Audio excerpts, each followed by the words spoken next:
Fala pessoal, bem-vindos ao 23º DadosCast. Eu sou o Daniel e hoje vamos falar um pouquinho sobre engenharia de dados.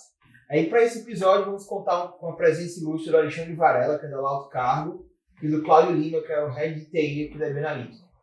E para começar esse papo, Ale, primeiro bem-vindos ao DadosCast, e você começar contando um pouquinho da sua história, como que você, enfim, veio parar nesse mercado, nessa carreira na área de engenharia, arquitetura de dados, na área de tecnologia. Então, eu comecei, fiz aqui a graduação aqui na universidade, né, sou formado em engenharia de produção, assim como basicamente praticamente toda a vida.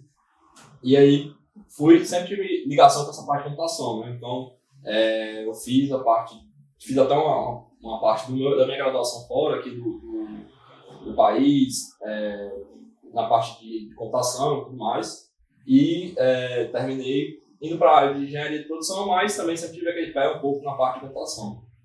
E quando saí da graduação, terminei indo para a parte de computação, da graduação, terminei para a parte de computação mesmo. Então, foi mais ou menos esse caminho que eu fiz. E hoje, assim, passei um período como engenheiro de dados, né? Tive um período lá como analista também de dados.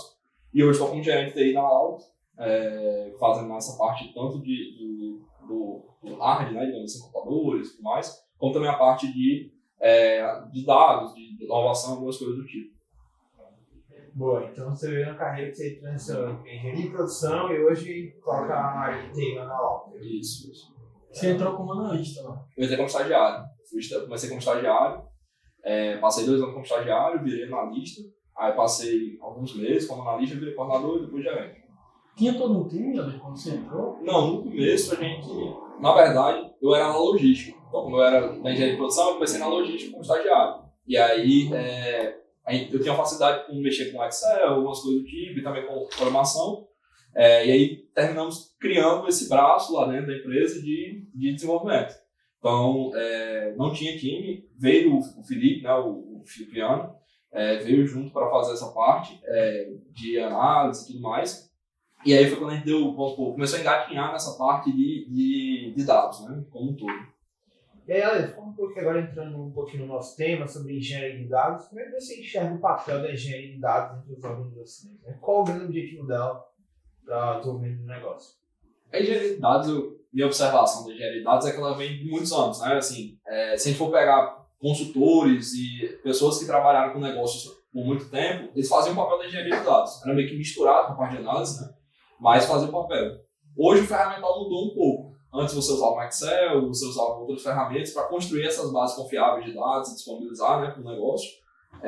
E hoje a gente usa outras ferramentas, né? Usa programação, usa algumas coisas de banco de dados mesmo. Mas hoje eu vejo a função um pouco mais bem definida, né? Porque o engenheiro de dados ele tem uma função bem mais específica hoje. Embora tenha ainda o misto, né? Alguns lugares ainda tem esse misto. Mas depende um pouco da maturidade, até da parte de dados de cada empresa, né? Mas eu vejo como um papel muito de viabilizador da parte de negócio. Então eu vejo muito a engenharia de dados nesse ponto, né? Muitas vezes a área de negócio não tem essa facilidade de ir lá no banco de dados, de ir numa parte de puxar informação, né? Às vezes a informação não é tão crua assim, às vezes a informação vem no arquivo, vem de uma forma diferente. E a engenharia de dados faz todo esse papel de sanitização das bases de dados, né? Ele olha aquilo ali, puxa e deixa disponível da forma que o negócio precisa. Então, eu acho que o papel é mais esse. Hoje, e tem essa função mais bem definida, né? Porque antes eu via muito essa questão linkando com a parte de análise também. Até o começo, lá no começo da empresa, quando a gente estava engatinhando ainda, a gente fazia tudo. Fazia desde a parte da engenharia, como também a parte de análise, às vezes fazia alguns projetos de estudos de ciência, alguma coisa do tipo, pontuais, né? Mas fazer todos esses 3 papéis de forma meio que agrupada, né? Então, depende um pouco da maturidade que vai se dividindo mais esses papéis. Hoje não dá mais para pensar na área de negócio sem engenharia. É muito difícil, porque você gera informação em todo canto. Então, assim, quando antes você tinha 2, 3 sistemas, até dava para pensar, porque você tinha um cara que era bom em SQL, ou um cara que era bom em uma linguagem de programação ali, e mexia e tirava. Hoje em dia a gente tem todo canto informação, então é importante para a empresa, é caro para a empresa saber a informação do Facebook, é caro para a empresa saber a informação do Instagram, é caro para a empresa saber a informação do LinkedIn, de todos os cantos, de sistemas, de tudo que gera informação, né? Como diz, né? Dados é nosso petróleo de hoje. Então, precisa ter esse conhecimento, não uma área mais específica para poder juntar tudo isso, limpar e deixar tipo assim, cara, isso aqui é confiável, isso aqui é o que você tem de informação gerada em todos os cantos e tá aqui para você. É mais limpo, né, para a pessoa ter essa informação. Isso é interessante porque eu acho que, na verdade, essa filosofia de engenharia de dados existe, como você falou, há muito tempo, né? Desde Excel. Só que hoje, com a robustez, a valorização dos dados, aí hoje existe o Popetar, que são ferramentas agora meio que tudo em play. Aí também as questões de aprender cloud para fazer toda a pipeline, toda a formalização dos processos. Isso. Eu acho que foi isso que formalizou a valorização desse papel, né? Toda essa robustez das ferramentas e a necessidade de ter um especialista para isso. Porque, como você falou, o cara quebrar um galho no Excel, quem sabe aí um banco de dados não abriu, mas hoje já existe mais um buraco mais fundo.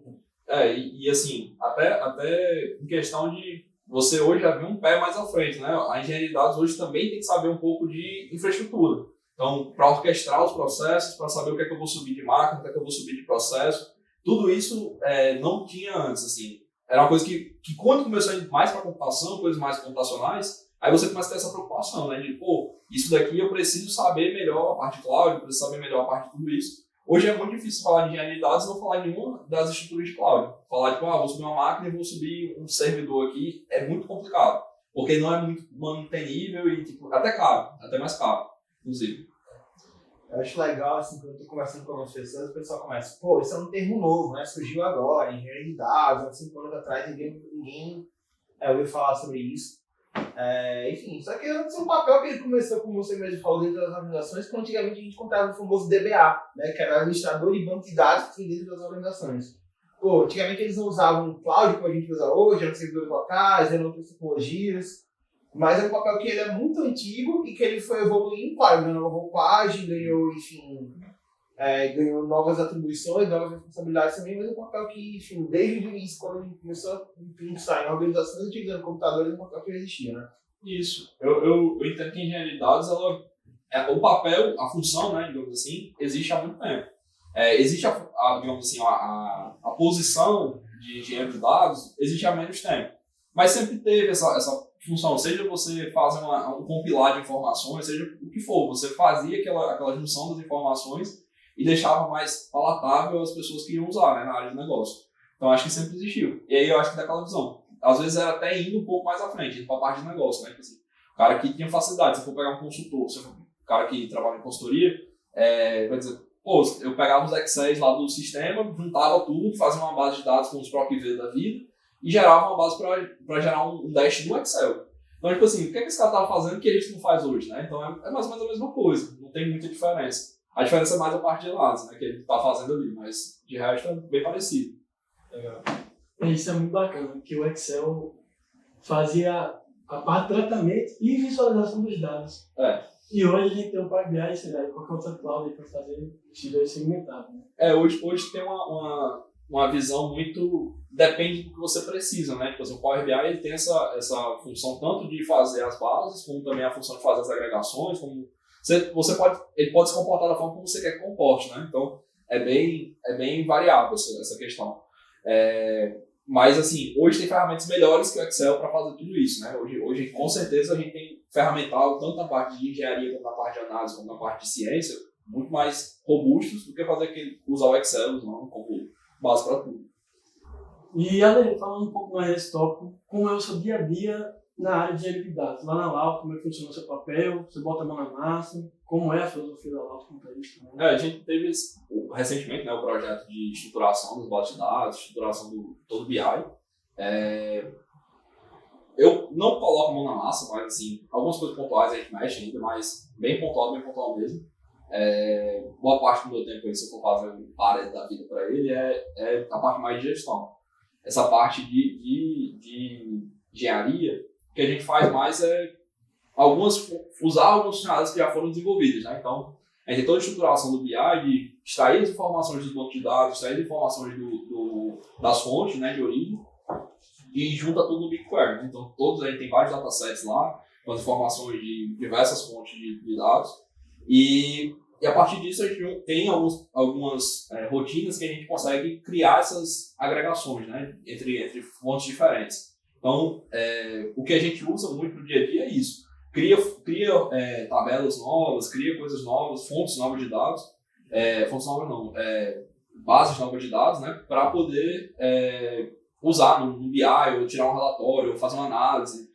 É mais isso. Mas, assim, a estrutura de engenharia mesmo já está desenvolvida. A gente tem alguma coisa ou outra pontual que a gente aprimora, né? Mas é bem pontual mesmo. Assim, na parte de engenharia, eu confesso que eu até falei, eu acho, quando depois do projeto, eu parei de usar mais o Linux e comecei a usar mais o Windows. Então, tipo assim, é um ponto que eu estou menos programando do que estava antes, né? Então, é mais isso, depois do projeto. Isso é bom, porque mostra que se não há necessidade de você estar sempre no Linux, é porque o processo já está mais robusto, já está mais automático. Isso. Hoje eu uso, a gente tem o GitHub, né, como ferramenta de versionamento de código e tudo mais. Então, a gente usa um CI quando eu coloco um SQL lá, ele faz o pipeline automático para jogar no Airflow. Então, eu crio o SQL, eu crio as tabelas já de forma automática também, está integrado no GitHub. Então, é uma solução bem simples, mas assim, que adequa muito ao que a gente usa. Essa parte dos pipelines do GitHub, a parte do BigQuery, do Airflow. Assim, a gente não está usando nenhuma ferramenta de outro planeta ou algo que seja, digamos, que seja muito complicado de se manter ou algo do tipo. Cara, aquilo é simples de se manter, fácil de se usar e cabe muito bem ao que a gente precisa. Então, aquilo digamos assim, é o ponto, né? É o adequado para a gente. Então, essa ferramenta que a gente tem hoje desenvolvida é muito tranquila. Um ponto interessante é que a gente estava já fazendo aqui alguns apontamentos, falando que o Excel tem uma filosofia bem usada antigamente. E agora você falou que a robustez da sua processual de engenharia de dados, você está usando agora a ferramenta de cloud, está usando algumas pipelines. E hoje a gente ainda vê muita empresa usando o Excel. Sim. E elas talvez tenham esse tabu que você falou, que é a coisa do outro mundo, que tem que ter um time, mas que às vezes o processo pode ser uma pipeline simples. Sem tratamento ali automático usando um Python da vida, que já é algo mais comum hoje em dia, né? Não precisa ser mais formado na área de TI para você entender o Python. E aí você já tem o primeiro passo para extrair e tratar os dados. Isso.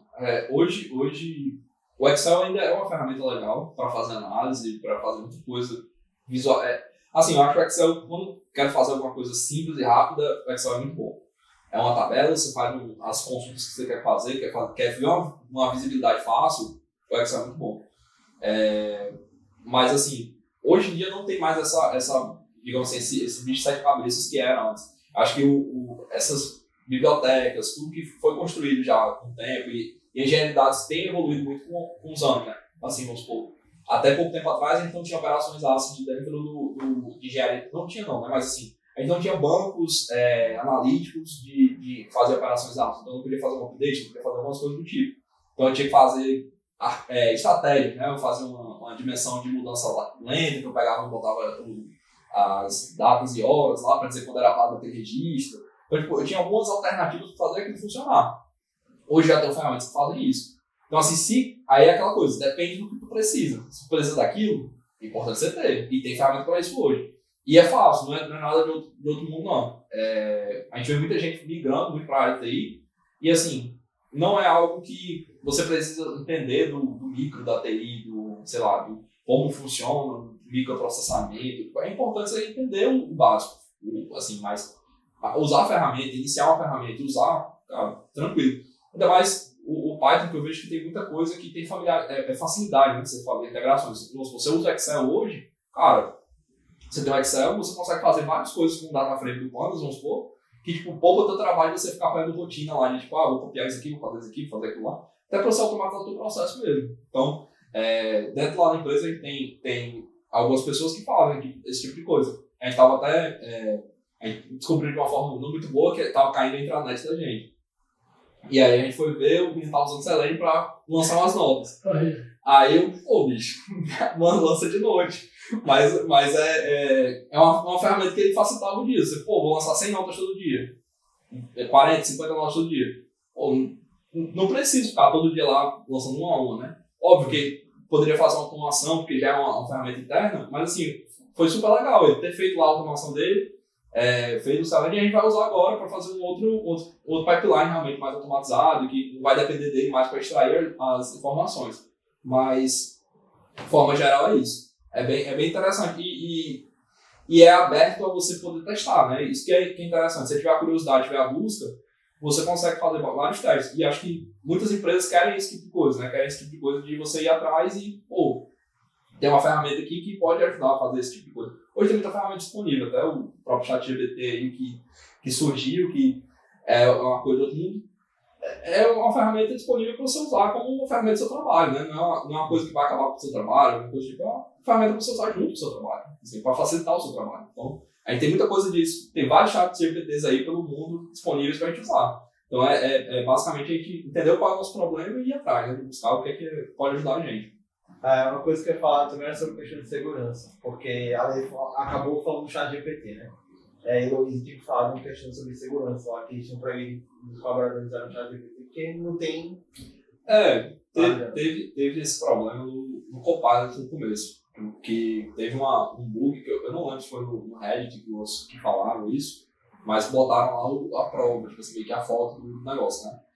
A pessoa botava, tipo, password igual, aí o Copilot completava, entendeu? Com a senha de alguém aleatório. Então, tipo... Não acredito. Então, tipo, isso, ou então até coisa vamos supor, a senha a access key da Amazon, entendeu? Então você consegue, com a access key da Amazon, você consegue fazer bastante coisa. Então o cara botava digamos assim, um texto default e aí ele completava. Só qual o ponto aí? Você usar isso não é uma boa prática, você usar no código e deixar lá salvo no seu GitHub isso, né? Então assim, você tem várias formas, o próprio GitHub tem os secrets que pode fazer essa substituição, usar variável de ambiente, várias coisas. Bom, e aí até falando sobre essa questão do chat GPT, porque uma das questões de se lidar com engenharia e arquitetura de dados também é garantir a segurança dessas informações, né? E aí, você falou do chat GPT, eu lembrei até de um case que eu percebi que algumas organizações estavam proibindo seus colaboradores de usarem o chat GPT, porque questão de segurança, porque a OpenAI, até então, ela também não detalha o que é feito com os prompts e os comandos que são inseridos na ferramenta, né? Então, isso pode ser que normalmente seja usado para treinar o algoritmo e isso acaba vazando depois. Normalmente é usado para treinar o algoritmo, né? Então, assim, quando você escreve alguma coisa no chat GPT, ainda mais, vamos supor em casos que é o chat GPT público, aberto, provavelmente, assim, não posso falar porque eu não tenho esse conhecimento, mas provavelmente tem o treinamento do algoritmo. E é normal isso, o algoritmo é feito para ser treinado durante a execução dele. Ele é feito para ser retroalimentado, né? Ele funciona dessa forma.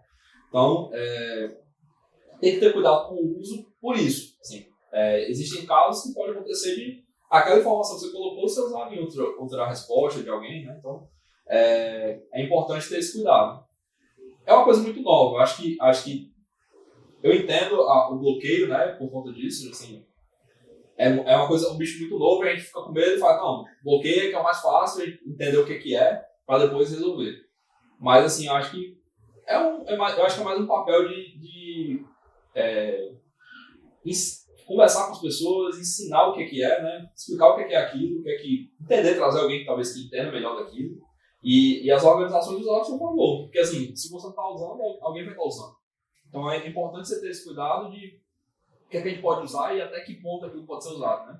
Acho que a informação, nesse momento, é mais importante do que só bloquear e, sei lá. Mas, assim, é a opção de cada empresa. Depende também das empresas. Tem empresas que não tem como ter esse controle também, né? Do que como vai ser usado e tudo mais. Então, é compreensível. Bom, Alexandre, e alguns dos meus clientes, assim como as pessoas que você comentou, eles, apesar de não ser da área, muitas vezes não tem time, mas eles gostam de estudar para entender como é que funciona o projeto, como é que é a metodologia, quais são o ROI, né? Quais são as vantagens mesmo, os entregados. E eu queria ouvir de você, assim, da sua experiência, quais são os resultados, como é o propósito, que a gente das entrega. Assim, a parte de engenharia de dados e pensando aí como uma internalização, um outsourcing, né? É como qualquer projeto, né? Você vai abrir um setor dentro da sua empresa, você tem que fazer a avaliação se vale mais a pena você fazer a internalização, se vale a pena terceirizar. Às vezes não é o foco da empresa.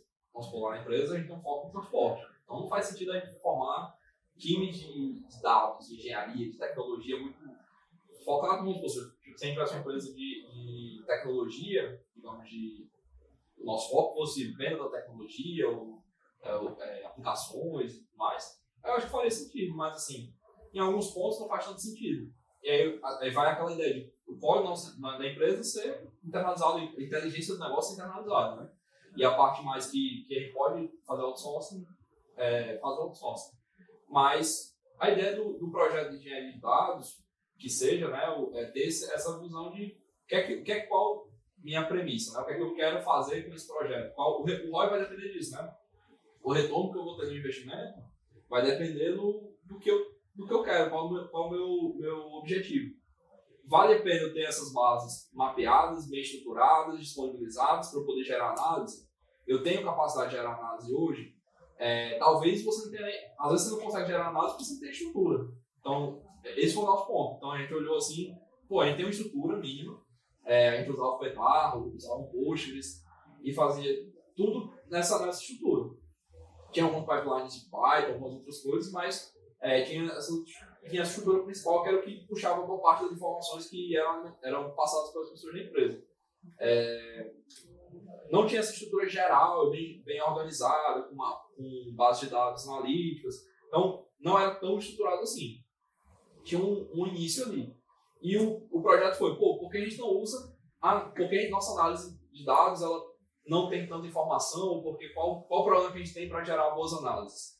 E aí a gente foi olhando no começo e a gente não tem fontes bem estruturadas. Com gargalo, né? Isso, olhar para onde tem a origem. Não adianta eu querer fazer análise muito robusta, vamos supor, trazer ciência de dados, fazer uma análise muito, digamos assim, muito acadêmica até um certo ponto, se eu não tenho uma estruturação boa de dados. Então, eu entendo que uma estruturação boa de dados vale tanto para o cara que é analista, como para o cara que você vai fazer uma disrupção ali, né? O cientista de dados, ele vai fazer uma análise mais estruturada, vai fazer um algoritmo mais estruturado. Isso tudo tem que passar por uma boa fonte. Se eu tenho uma fonte bagunçada, é muito difícil fazer tudo isso. Porque aí, essa pessoa que é um analista ou cientista, ele vai ter que olhar para trás e fazer, eu tenho que estruturar primeiro para depois fazer isso. E o trabalho dele fica menos delimitado, né? Então, o retorno do investimento tem que ser baseado nisso. Como é que é a minha situação hoje? Eu tenho uma estrutura de dados que me permite eu fazer já a parte de análise bem feita, flui normal, flui bem, ou eu não tenho essa estrutura. Eu tenho tenho base de dados que até, às vezes assim, mudei um sistema, mudei alguma coisa, cara, vale a pena você ficar fazendo gambiarra de jogar Excel, jogar não sei o que, é melhor você olhar e vou fazer um projeto que vai terminar isso aqui, vai viabilizar isso aqui, e aí beleza, ok. Eu vejo que o retorno depende muito qual é o teu propósito para aquele uso, né, da engenharia. Então, quando você olha para a engenharia como um todo, ela tem esse foco em fazer a estruturação das bases, fazer a estruturação, garantir que a base está coerente, porque também tem esse problema. Chega na reunião e fala, minha base deu 500, a outra deu 800, a outra deu 700, e aí, como é que a gente quem é que está certo nessa base? Então, tipo assim, essa estruturação tudo passa pela engenharia. O projeto de engenharia tem que se pagar desse jeito. Tipo assim, eu chego no final do projeto, meu entregável, né, minha definição de feito cara, eu tenho bases estruturadas, confiáveis e que eu consigo conectar. Eu consigo fazer análise, eu consigo fazer as coisas necessárias. Aí tem toda uma tecnologia por trás para fazer o processo, tudo, disponibilização de informação. Mas eu vejo numa visão estratégica, até tática, né? Dessa forma. Eu vejo que para se pagar um projeto desse, você tem que estruturar suas bases. Você tem que olhar e falar, minhas bases não estão estruturadas. Ou então eu preciso estruturar alguma outra base nova, né? Assim, alguma coisa desse tipo. Sempre vai ter alguma coisa de engenharia para fazer. Vamos supor, novos pipelines, novas análises até. Vamos supor, se eu tiver um nível de negócio, né, que ele não tem nenhum conhecimento de SQL, vamos supor, eu vou ter que construir as visões até chegar nele, né? Então, isso vai ser um papel de engenharia também. Não necessariamente o analista precisa ter conhecimento de SQL ou ter conhecimento de algum tipo. Ele pode ser depende da estratégia da empresa. Ele pode ser uma pessoa que só tem uma visão de negócio e já tem uma visão grande de negócio, né? Que é assim, eu sei o que o negócio precisa e é isso. E agora eu vou fazer uma pergunta para os dois, né? Sim, queria que vocês contassem um pouquinho das maiores dificuldades na rotina de vocês, tanto da lei, enfim, quando eles estão nessa rotina de engenharia alto, e claro também com os projetos de engenharia que a gente tem executado aqui dentro. Quais são as maiores dificuldades que vocês enfrentam, enfim, durante a construção desses pipelines, desses processos de engenharia e arquitetura de dados? Bom, eu acho que você até acompanha, né, um pouco, o Alexandre também vai compartilhar, mas eu acredito que as principais dificuldades realmente acabam sendo mais técnicas. Realmente tem um time que está, tipo assim, sempre a par das novas tecnologias, sempre está tendo aí agentes da AWS, da Google, e a gente tem que estar atualizado, antenado, participando. Fora também a amplitude que existe. Então, tipo assim, houve projetos que a gente teve que trabalhar com Azure, né? Inclusive a Xana até está envolvido. Teve projetos que tivemos que trabalhar com a AWS e com o GCP. Então, cada um tem sua metodologia, tem sua nomenclatura, e acaba que você fica na dúvida, eu distribuo um especialista para cada um, ou boto uma pessoa que sabe um pouquinho de cada uma das três. Então, realmente ter essa organização, a gestão da informação, mas que isso é mais no início, sabe? Eu acredito que ao longo da maturidade que você vai adquirindo, o conhecimento técnico deixa de ser a maior dor e passa a ter até a parte mais processual, como é que você deve fazer um diagnóstico do projeto de realidades, que é uma parte crucial, né? E saber usar as ferramentas. A gente tem ferramentas aí, desde Big Data, tem a parte realmente de ETL, do petardo da vida também. Você vai usar uma bazuca para matar uma formiga, ou você vai ser assertivo, né? Por toda essa parte de custo-benefício. Isso aqui é uma perspectiva talvez até mais minha, que não estou mais tanto na operação, mas na parte de planejamento e gestão. Não sei se a Alexandre também... Não, é fundamental ter essa visão. Assim, tem muita ferramenta no mercado. Assim, a gente não pode ser, digamos assim, apaixonado pela ferramenta. A ferramenta é feita para solucionar o problema. Então, a gente tem que olhar para a ferramenta como uma forma de solucionar aquele problema. O meu problema é grande para eu usar aquela ferramenta? Talvez não seja. Talvez eu esteja gastando uma fortuna para uma coisa que nem precisa com tudo. Então, eu acho que é mais entender o problema e entender qual é a situação. Uma coisa que a gente identifica muito, eu acho que no tempo que eu tive de consultoria e de trabalhar com engenharia de dados mesmo, né, no FOSS mesmo, acho que é a parte dos dados não serem conformes. Assim, a gente tem muitas vezes a gente pega bancos de dados que são completamente configurados. A gente pega, lá na empresa mesmo, a gente pegou vezes que o formato da escrita do string não era correto, e aí quando clicava o pipeline, porque não conseguia escrever no BigQuery. Então aí são algumas coisas que a gente tem que ir trabalhando e é com o tempo mesmo que vai pegando, mas muitas coisas, acho que a maior dificuldade assim, é saber usar bem as ferramentas, né? Assim, o que é que se encaixa melhor. Até porque a engenharia preza muito por esse eficiência, né, do processamento, eficiência do tanto você entregar na forma mais rápida, como também na forma mais barata, né, digamos assim. Mas também essa parte de entender como é que funcionam os dados e como é que estão os dados armazenados. Às vezes a gente pega dados que nem estão, vamos supor, você tem um PDF. Pô, como é que eu vou trabalhar um PDF? Sei lá, ele tem um PDF com uma foto acima, cabeça para baixo, a perna da pessoa. Então, assim, tem que ter um certo tratativo. Às vezes tem soluções simples que facilitam esse processo. Mas normalmente entender a situação, entender o problema e muitas vezes tem que ter um pouco de criatividade para resolver esses problemas de bases mais específicas, né? Algumas bases são difíceis de extrair mesmo. E aí tem que ter um certo jeitinho para resolver, realmente. Perfeito. Eu ia até comentar que é muito importante ter essa maleabilidade, né? Porque realmente cada empresa tem o seu cenário, tem a sua proporção, tem o seu investimento, que é o mais importante também às vezes, né? E junto também com a parte de ser desapegado da plataforma. Eu vi uma vez uma empresa que tinha um custo mais ou menos de 9 mil mensal, e quando eu bati o olho com os nossos times, com o Baltazar, dava tranquilamente para rodar a mesma arquitetura com 3 mil. Então, tipo assim, era 6 mil ali por mês que não estava precisando, entendeu? Ou senão até o contrário, empresas que já deviam ter proporção de sair, sei lá, do Excel, mas já está pegado no Excel, aí também não tem conhecimento técnico, que se resiste a sair do Excel para ir para uma cloud. Que aí começa a gerar aquela bola que você comentou há pouco tempo, que era o gargalo, que às vezes você quer ter um dashboard mais complexo, mas demora a carregar, porque o dado não está tratado, ou senão o dado está errado. Uma área diz que é tanto, e a outra fala que é outro tanto, e aí vai se formando várias bolas, várias áreas. Isso é normal, assim, é comum. O ideal é que seja analisado o caso, né? Eu acho que é mais esse ponto. A gente viu situações que tem empresas que, vamos supor, você olhava e falei, pô, esse cara que tá rodando isso aqui só de erro. Esse custo aqui todinho é só erro. Assim, não tem nada. além de erro. O cara tá rodando erro, callback, roda de novo, callback, erro de novo, e tava ali. E tinha um gap de valor altíssimo, comparado com o que ele gerava no mês. Então, é relativo, depende muito do que você vai usar. Usar a cloud também tem um outro ponto. A gente também tem que ver a estrutura que você está usando. Às vezes você roda um pipeline de uma forma tão, digamos assim, complicada, que você precisa de uma máquina para rodar que vai ficar mais barato. Ou vou subir no DigitalOcean. Por mais que o DigitalOcean seja uma plataforma web, mas você está quando você usa a cloud, você tem uma questão de responsabilidade compartilhada. Então, quanto mais robusto o serviço, né? Vamos supor, se você for subir uma Airflow da vida no Cloud Composer, ele vai ser responsável por garantir o Airflow funcionando.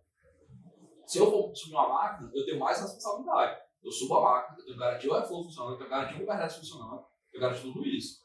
Então, quanto mais robusto o serviço, menos responsabilidade ele tem. E aí a pergunta fica, cara, quem é que tem mais poder de resolver esse problema? Sou eu, que tenho um time reduzido, ou é a Amazon, que tem um time de engenharia gigantesco, de cloud, né?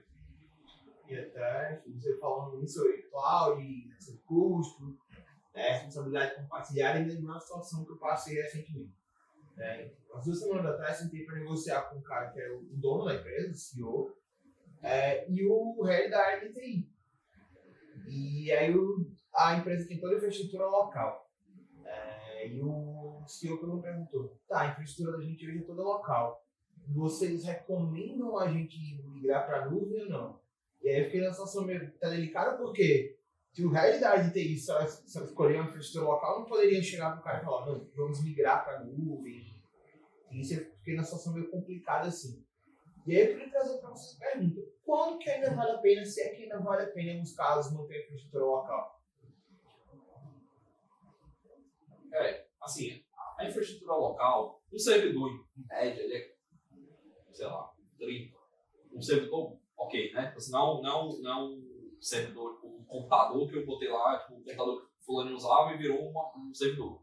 É um computador servidor mesmo. Assim. Se a gente quer trabalhar com soluções equivalentes, a gente não pode comparar um computador de fulano que virou um computador para um servidor de novo. Não tem como comparar. É um servidor real mesmo, ele tem uma durabilidade aí de 2 anos, mais ou menos. E ele custa um inicial ali, um Xeon, alguma coisa desse tipo, ele deve estar ali em 20, 20 e pouco. Então, você vai ter que trocar a 2 anos. Se você fizer o custo, fazer análise e tudo mais, dependendo do que você for, nem vale a pena você começar. Tem casos que vai valer a pena. Talvez se você tivesse esse caso, eu estou experimentando, né? Tipo assim, eu não quero iniciar, eu quero dar ali experimentado, eu quero estou criando um setor. No começo lá na Alto, a gente fez isso. A gente tinha um servidor lá, que era um servidor um computador de alguém, virou um computador da gente, botou Linux nele e rodava os pipelines da gente. Não é sustentável, porque a partir do momento quando você está experimentando é isso. Eu começo lá, tenho 2, 3 pipelines, no dia seguinte eu consigo subir tudo de novo, beleza, ok. Mas quando tenho já 20, 30, 40 pipelines, aí fica complicado de ter visibilidade, porque eu não tenho nenhuma, porque eu vou estar lá tudo em bash no Chrome e tipo, não tem visibilidade, eu vou ter que ficar identificando se o processo rodou ou não por algum resultado do processo. Então eu não vou nem ver se o cara rodou ou não, eu vou ver se o resultado deu certo. E também, eu não tenho como manter, é muito difícil manter, se você tem um time reduzido, né? Então, o ideal é que você pode começar, não tem nenhum problema você começar, pode começar no seu computador, pode começar na máquina, pode começar em qualquer canto. O ideal é que você, em algum momento, mude para uma estrutura mais organizada. E aí é esse ponto. Você vai sentir que precisa disso. Talvez no começo você nem precise de uma máquina. Embora que eu falo, tem muitas opções no mercado hoje de cloud que são mais baratas que comprar um servidor. Muitas opções. Se você for no DigitalOcean, se você for no... Acho que eu não sei se tem mais. Tem muita opção. Tem a VPS Dime, que tem servidor a partir de $5 a $7. Eu falo assim, muito antes de começar na Alto, muito antes não. Eu era estagiário ainda na Alto e eu fiz um projeto de pesquisa lá no UOL. E a gente rodava no Python Anywhere, que era um negócio que é gratuito e roda lá o código do Flask, rodava o Flask lá. Então, tipo assim, a gente rodou um projeto todinho de gestão de estoques no Python de web. Então, assim, não tem problema onde você vai rodar no começo, né? Ali, se é uma coisa pequena, ok. A partir do momento que aquilo vai ficando mais profissional, você vai ficando mais estruturado, tem mais coisas rodando e até pessoas mais dependendo daquilo, né? Porque vamos supor, meu pipeline deu pau. No dia seguinte vai ter 15 pessoas falando com você, cara, e aí? O que é que aconteceu? As pessoas precisam, porque a rotina dela já começou a ficar dependente daquilo. Então você não está só trabalhando no seu pipeline, tipo, pô, eu tenho que resubir esse serviço e tudo mais. Eu tenho todo o processo até o fim, né? Então eu tenho que, tipo, até o fim lá dizer, pô, tem um problema no servidor, sei lá, o Windows foi atualizar, alguma coisa do tipo. E pronto, eu tenho que esperar voltar ao normal para a coisa funcionar. Então é mais esse ponto. No começo eu acho que ok, se for algo experimental. Se for algo já, cara, eu vou estruturar a base de dados, eu acho que já não vale a pena.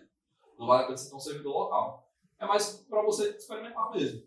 Às vezes até a gente manteve o servidor de experimentação, assim, só para, eu queria rodar um Elasticsearch para fazer uma indexação de alguma coisa, fazer um teste. A gente usava isso. Deixava um IP fixo com a internet e fazer esse link com algo que está rodando externo. Pô, vamos experimentar aqui o DigitalOcean, o DigitalOcean não, o serviço rodando aqui junto com o Elasticsearch, ou então o serviço jogando com o Mongo. Ok, mas a experimentação, aquilo quando for para a produção não fica ali. Era mais isso. Aproveitando um pouco dessa parte de ROI também, resultados da engenharia, eu particularmente noto muito os resultados mais baixos. São reduções de custo, né? Resoluções de gargalos, como é que comentou, deixa todo o processo automatizado, mais rápido. Ferramentas de BI deixam de ser lentas, que normalmente tem esse tabu também. E eu queria entender como é que foi a Lauto, né? Para quem não sabe, quem está nos escutando, a Binalito fez um projeto com a Lauto, de engenharia de dados, teve a parte de tratamento, teve a parte de ETL e também a parte até de BI. E eu queria ouvir de você, Alexandre.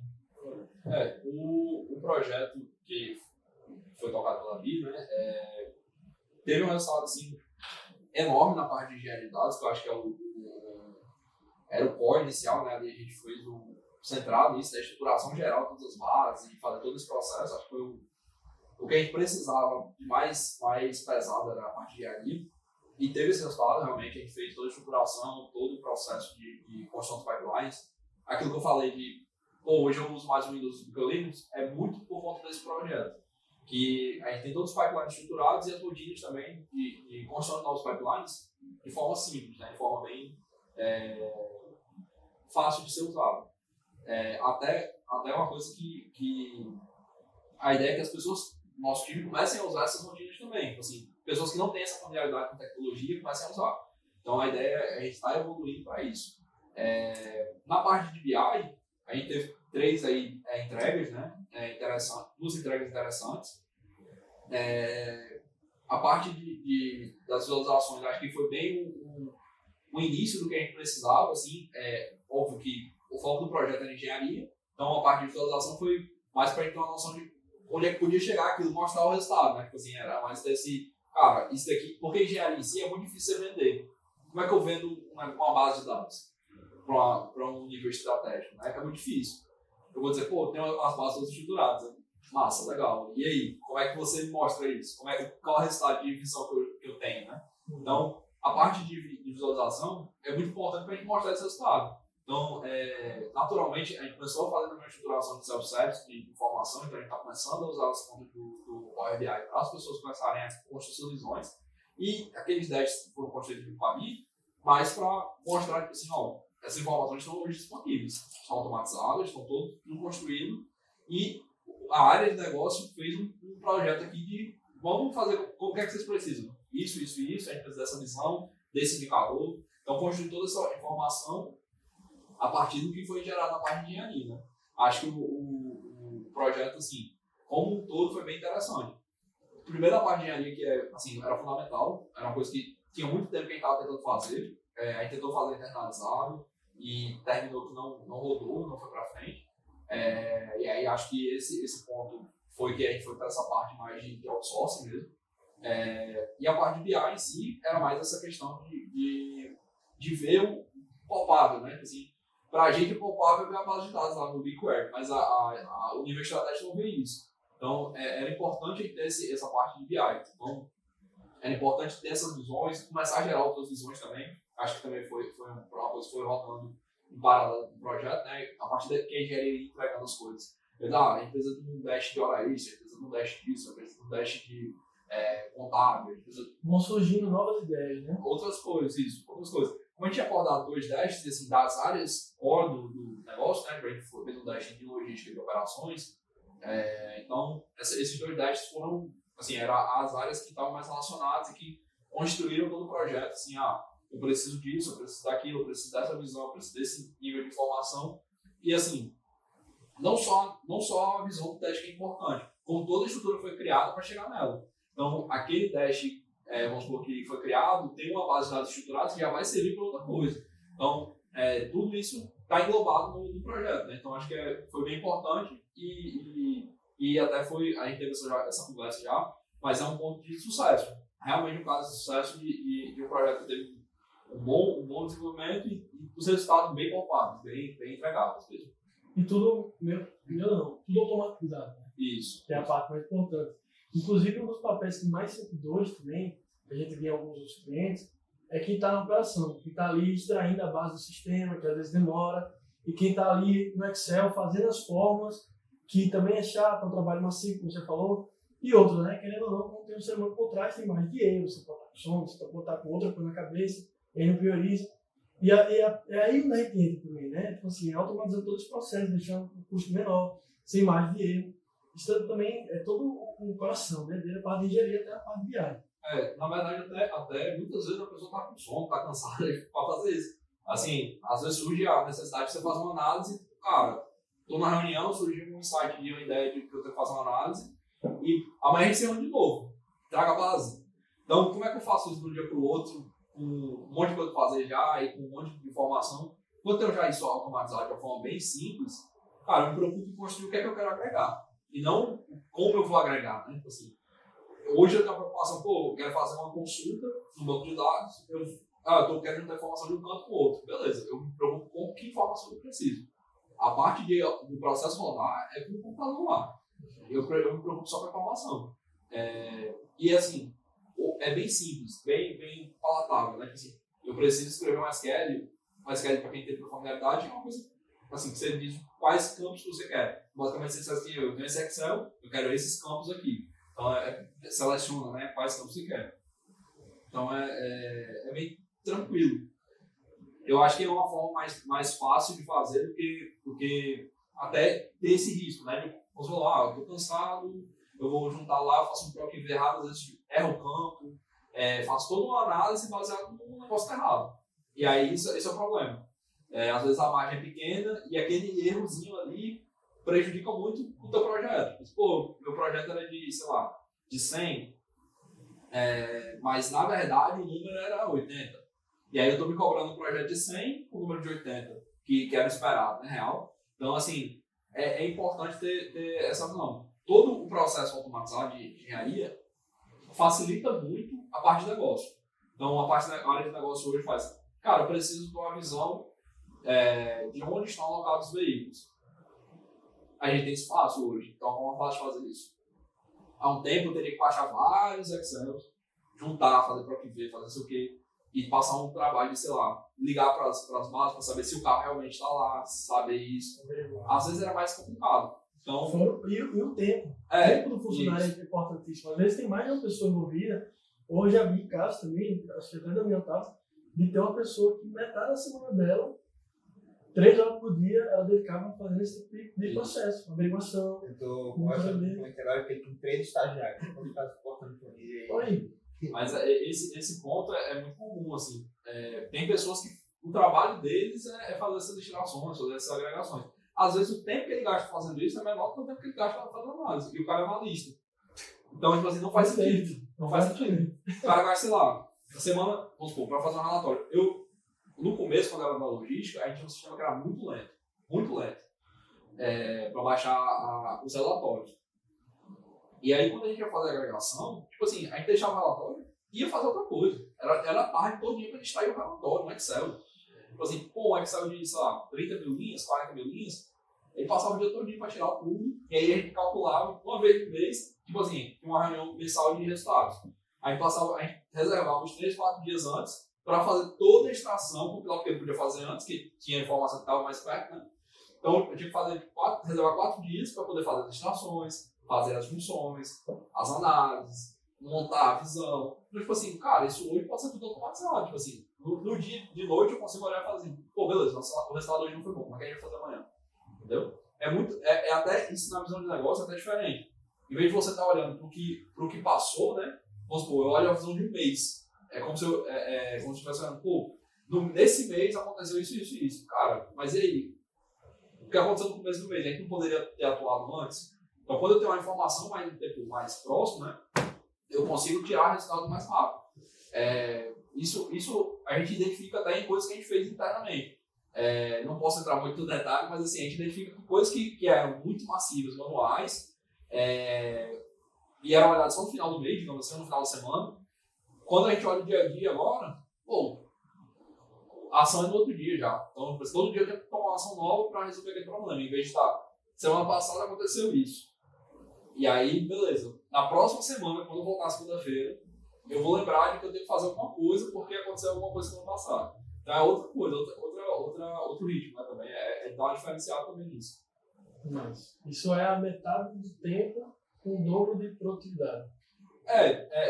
Fácil, assim, a produtividade é muito maior, né? Porque você, vamos supor, todo o tempo que você gasta fazendo as agregações, as extrações, você vai tirar, né? Assim, se você tem um sistema que já tem a base de dados, seja no formato que esteja, né? O ideal é que você automatize isso. Assim, pô, tem que ter alguém realmente, porque é aquela questão do RPA. O RPA é o único caso. Assim, se você for fazer um RPA, você tem que olhar para. Não tem como fazer API, não tem como fazer muitas outras coisas. Não tem como postar o banco, não tem como fazer API, porque esses outros métodos são mais rápidos. Eu simular um usuário, ficar lá acessando, pô, esse aqui, preenchendo, botando, esperando um tempinho para clicar em outro botão. Então, assim, isso é muito mais lento, né? Gasta mais recurso e até pesa mais para o serviço. Então, se eu tiver uma API, a gente teve uma reunião essa semana sobre isso. A gente estava pensando em fazer uma RPA, porque o serviço que a gente ia consultar não permitia a gente fazer integração com a API, nada do tipo. E aí, numa conversa, a gente fizeram, cara, não faz sentido você fazer isso. Se é uma tabela padrão, eu posso preencher, mando para você faz a parte e resolve. Não faz sentido fazer todo esse processo. Então, a gente tem que também ver dessa forma. Qual o fluxo, né, de informação e como é que eu posso fazer.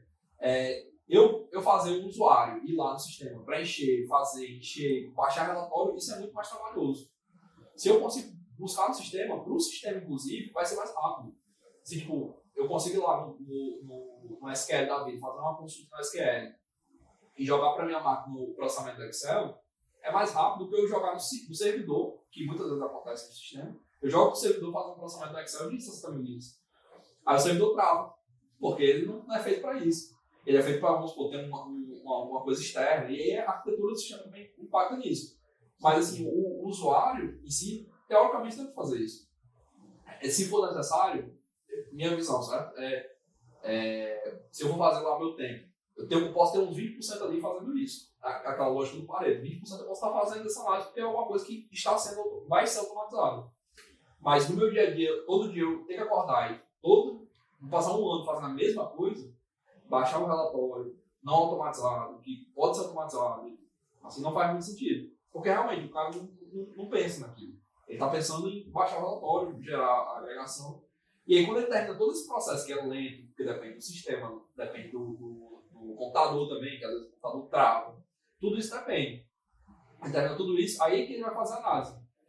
Pô, será que esse cara está preocupado com a análise?